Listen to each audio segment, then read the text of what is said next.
When you're practicing, do you let what the guitar's doing drive you sometimes?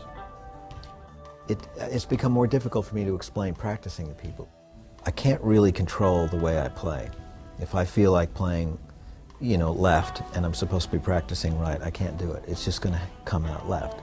And a couple of years ago I started to notice that it was a growing trend, that there was some part of me that was saying, the hell with it, we're just going to play how we feel.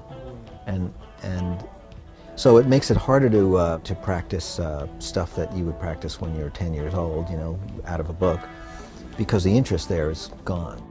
It's like once you peer into the possibilities, once you open the door of emotional playing, you really don't want to look back.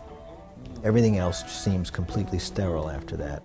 You also realize that playing from the heart requires far more concentration all the time, not just when you pick up the guitar. It's a state of mind, it's more like a way of life.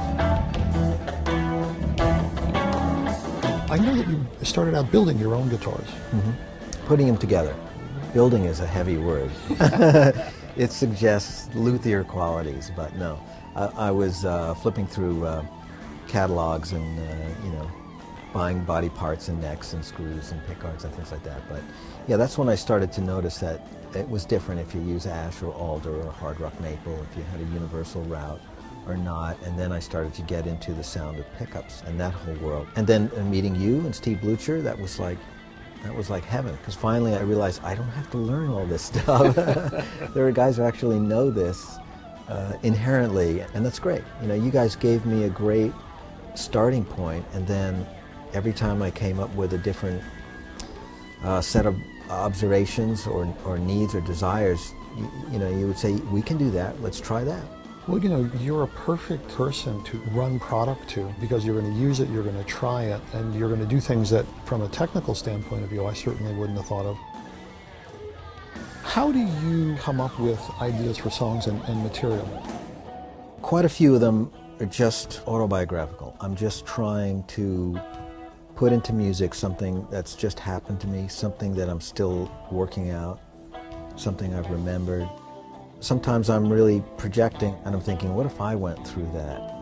And it could be something very humorous. It doesn't have to be heavy, but it goes from tragedy to humor. And then sometimes it's just for the fun of it, like the song I Just Want to Rock about the robot, you know. I mean, that's certainly not autobiographical, but I'm just sort of fooling around with the guitar.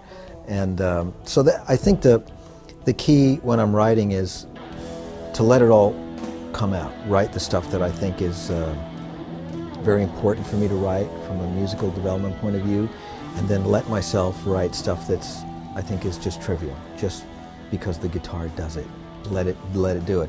And then I edit it later, and then I see if the compositions enhance each other by being in a small group, like a 10-song group, like for an album.